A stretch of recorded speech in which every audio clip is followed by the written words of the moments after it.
Criar os filhos de uma forma cristã é hoje o maior desafio que nós carregamos. A sensação que eu tenho quando a gente cria os filhos de forma cristã é estar no barquinho a remo em alto mar, cruzando com os transatlânticos. Mas a gente vence porque no barco tem Deus e Nossa Senhora, senão não vencia. Essa passagem, ela é uma passagem muito interessante porque tem alguns pontos que a gente precisa conversar. Não posso falar com vocês de uma educação cristã sem que a família tenha uma vida espiritual. Vida espiritual significa que o casal tem oração individual, oração em família. Regularidade dos sacramentos. Eu não posso confessar uma vez por ano, só na Páscoa. Não posso. O que Nossa Senhora pede em Fátima é confissão pelo menos mensal. A confissão, a Eucaristia. Se eu pudesse dar um presente para cada um nesse mundo que está aqui, eu ia fazer uma intercessão tão poderosa se eu pudesse diante de Nossa Senhora e falar, concede a todo mundo que está aqui, ao mundo inteiro, a missa diária. Concede a graça de receber esse alimento do céu todo dia, que é a nossa força, que é a nossa luz, que é a nossa vida, que a gente vá se alimentar antes de trabalhar. Concede a cada um de nós. Isso é um presente que não tem preço. A gente ganha à medida que a gente pede. A gente então precisa da vida de oração pessoal, junto, o casal tem que rezar junto, visita, regularidade dos sacramentos, amor do casal e amor ao próximo. Então vamos conversar um pouquinho sobre isso. A maior riqueza que um pai e uma mãe pode dar para um filho é o amor que vocês têm entre vocês. Por isso que eu achei espetacular. Quando eu cheguei aqui, estava sendo preparado uma renovação do amor entre vocês. O amor do pai e a mãe é o alicerce da saúde emocional de um filho. Porque se a criança tem uma casa que é estável entre o amor do pai e do filho, da mãe, a criança é uma criança segura. Porque ela sabe que ela tem um ambiente seguro. Tem o amor do pai e da mãe, que é a maior segurança de uma criança. Se numa casa alguém grita um pouco mais, é que o coraçãozinho da criança aperta e ela fica apavorada porque tudo aquilo que eu tenho pode ir embora. E o que a criança quer é a presença do pai e da mãe. Então, o alicerce da saúde emocional de uma criança é o amor do pai e da mãe. Por isso que pai e mãe, de vez em quando, precisa sair sozinho. Filó, esse egoísmo? Não. É necessidade absoluta de eu manter a fonte. Então, de vez em quando, o casal precisa viajar só os dois. Nem que seja um final de semana, nem que seja sair para jantar um sábado e domingo. Precisa rever a caminhada, precisa rever os propósitos.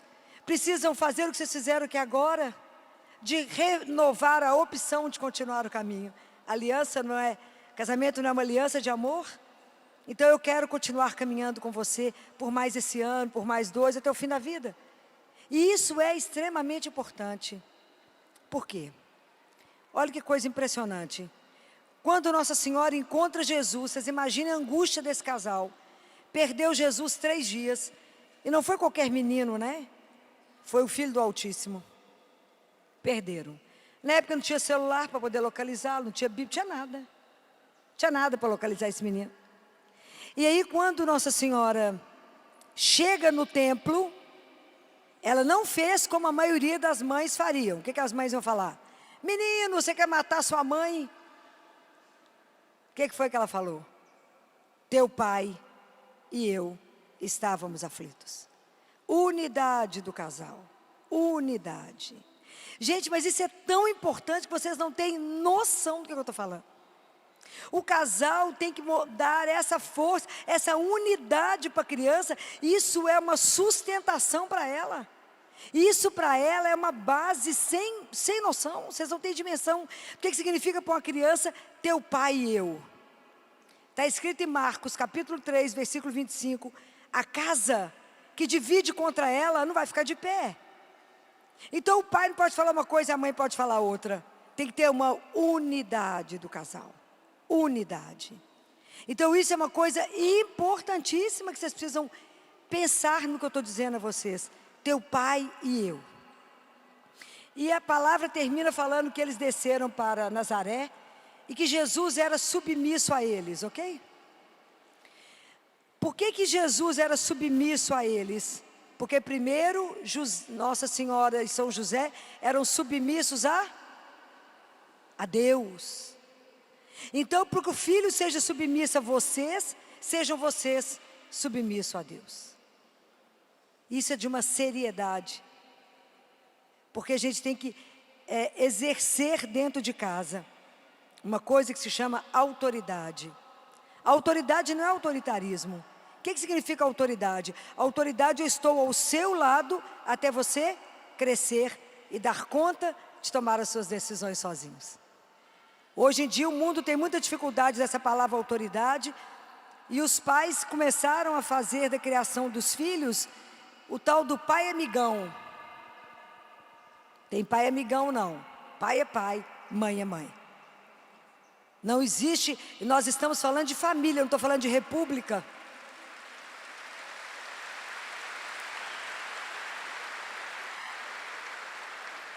Família é família, tem autoridade de pai e autoridade de mãe. A eles eu devo a minha vida, foi por através deles que eu vim ao mundo.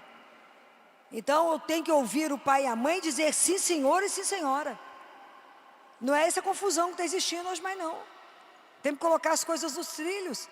Precisamos ensinar a criança, precisamos dizer não à criança na hora que precisa ser dado. Tem um livrinho que eu gosto muito que é Firmeza e Ternura com os Filhos. A gente precisa falar simples, reto e direto. A linha é reta, a ordem dada é reta, com firmeza, não precisa bater em ninguém, mas a criança sabe o tom de voz.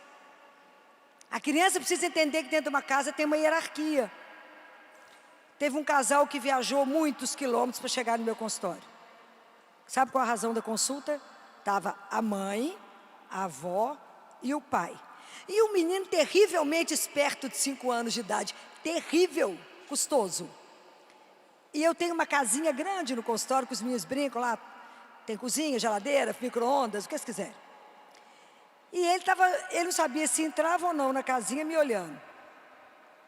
Doutora Filó, sabe por que nós trouxemos essa criança? Não. Falei, porque é saudável, né? Só de olhar fisicamente saudável. Por 2 razões. Primeiro, ele só come, se na mesa tiver ligado celular, iPad e televisão. Falei, mesmo? Ó, que encanto. Segundo, que ele agora tirou o pai da cama, o pai tem que dormir no sofá, ele dormia comigo. Falei, como é que é? Falei, quem que é o pai da casa? Tem pai dentro de casa? Ele falou, tem, então a partir de hoje só manda em casa, ou não? Só manda. Ele vai dormir no quarto dele, e ele me olhando. Ah, doutora, mas ele pode não dormir, que bom, ele anda a noite inteira, olha que espetáculo. Tranca a casa e ele anda, vai cansar e vai dormir. Se ele não tiver querendo no quarto, me dá, que tem muita gente querendo. A partir de hoje, você dorme na sua cama, com a sua esposa, e ele vai dormir aonde ele quiser, ele tem um quarto. Quem manda é pai e mãe, não é menino. Presta atenção nisso. Aí, ele falou, e aí ele só come se ligar a tudo isso. Falei, então a partir de hoje, dentro de casa nós temos jejum, né? Porque se ele não vai comer, não tem televisão, não tem celular e não tem iPad diante do almoço. Prestem atenção, nós estamos perdendo coisas tão preciosas. E uma coisa que a gente não pode abrir mão é refeição à mesa. Não podemos perder isso. Primeiro, assentar porque somos família. Nós temos que ter gratidão a Deus, porque temos comida. Primeira graça. E o ser humano não tem gratidão, ele precisa desenvolver gratidão. Isso não é um dom que a gente nasce com ele, não, precisa desenvolver. Então agradece a Deus porque tem comida. Segundo, agradece a Deus que eu posso degustar. Vocês não sabem o que é comer por sonda, gente? Vocês não sabem. Vocês não sabem o que é ter uma criança alimentando por gastrostomia e a gente passa comida na boca delas? Você pode degustar. Então, obrigado, meu Deus. Eu tenho saúde para sentar à mesa. Porque preocupado, você está entalado, você não come. Então, é muita graça. Assentem à mesa, agradece a Deus tudo que está ali. E a mesa é lugar de sonhar. É lugar dos melhores projetos e planos. É a refeição. Nunca corrijam filho na mesa. A correção é depois que sai da mesa. A mesa é sagrada. Nós estamos perdendo essa dimensão. Não pode viver o que está acontecendo hoje. Os adolescentes pegam o prato de comida, cada um no seu quarto. Não é república, gente, é família. É ali que a gente conversa. É ali que se sonha. É ali que eu olho para o meu filho. É ali que eu descubro as coisas que estão acontecendo. Eles, na idade de 3 anos, que eles fazem assim com a mãozinha, eca, eca, eca. Quer comer nada, aquela luta. Não briga, põe o que ele come e deixa seu filho ver você comer. Com aquela boca boa. E vai falar, uai mãe, por que você está comendo esse negócio que você não me deu? Uai, está aqui, você não comeu porque não quis. Porque menino copia vocês. Tudo que vocês fazem, menino, repete. Meu pai come aquilo, meu pai gosta daquilo. E o menino vai copiando vocês. Então, mesa, refeição é sagrada. Eu não posso distrair com tela. Não posso distrair. É a hora que eu olho nos olhos do meu filho e vejo o que está acontecendo. Por que é importante comer à mesa? Porque eu não me alimento, não é só da comida que eu como, mas é da presença das pessoas. O amor me alimenta, me nutre. Então, se eu estou sentado à mesa com aqueles que eu amo, eu vou ser saciado. Compreendem? Nunca abram mão, porque são memórias olfativas. São memórias, a gente assenta à mesa e vai comendo o dia inteiro. Estou contando caso, não é assim? Contando caso, conversando. Não abram mão disso, porque isso vai dar fortaleza para os filhos de vocês. Uma outra coisa tão importante, existe uma cultura pagã, que o filho já é toda bondade, é uma maravilha poder ter um filho, é maravilhoso ter filho. Mas o menino não vem bom. Não vem bom. Educação significa, eu vou extrair de você o que você tem de melhor, que está escondido aí, você não sabe. É igualzinho pegar, fazer uma obra de arte. Você vê um bloco de mármore e fala, tem alguma coisa escondida aí, eu vou tirar. O filho não veio bom ao mundo, porque nós somos feridos pelo pecado. Então quem é cristão sabe disso. Nós somos feridos pelo pecado original. Então a nossa tendência é o egoísmo. E toda espécie de mal. Não é brincadeira. Tanto que a luta que a gente faz com as crianças de 3 anos é, meu bem, empresta seu brinquedinho para o outro. E fala, não, é meu. Ou luta. Educar é um processo que só tem começo. Até na hora da sua morte, você no caixão, você vai estar educando seu filho. E nós temos que educar os filhos de forma que quando ele perder na vida, ele não se perca. Hoje nós estamos com uma geração que não pode ter uma brisa suave que quer suicidar. Meu namorado terminou comigo, vou suicidar. Falei, como é que é? Namorado na idade de vocês, vai 1, vem 18. É seríssimo. Os nossos filhos não estão preparados para nada. Não dão conta de uma frustração. Então eu tenho que formar meu filho internamente com firmeza, com valores. Como é que eu vou colocar nesse menino valores cristãos, virtudes? Como é que eu vou fazer ele ser um cidadão? Como é que eu vou fazer ele ser um homem temente a Deus, uma mulher temente a Deus, se eu não educar? Se eu não estiver do lado dele? Não tem milagre, não tem geração espontânea. Quando alguém falar com você, nossa, você deu sorte de ter esse menino. Sorte, joelho, né bem? Joelho. É muito jejum e oração para criar um filho cristão. Não é brincadeira. É uma luta diária. Educação é um processo contínuo.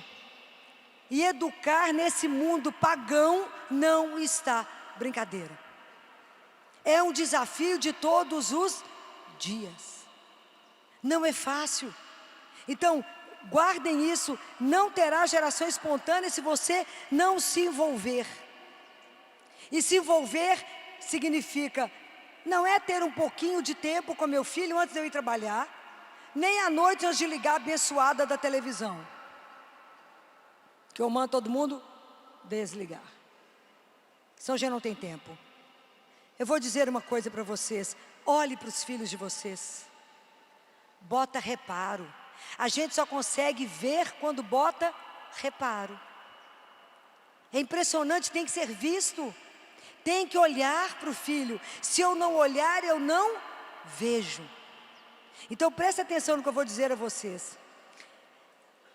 A gente começa a observar a criança pela forma como ela anda. O nosso pé não tem planta. Eu falo a planta do pé. E o pé, a planta, ela não tem que ter raiz para ela estar bem? Tem que ter raiz. Então, quando uma criança anda, se ela sabe ser amada, ela tem uma pisada forte. Aquela criança que anda na ponta do pé, não significa só que ela seja autista.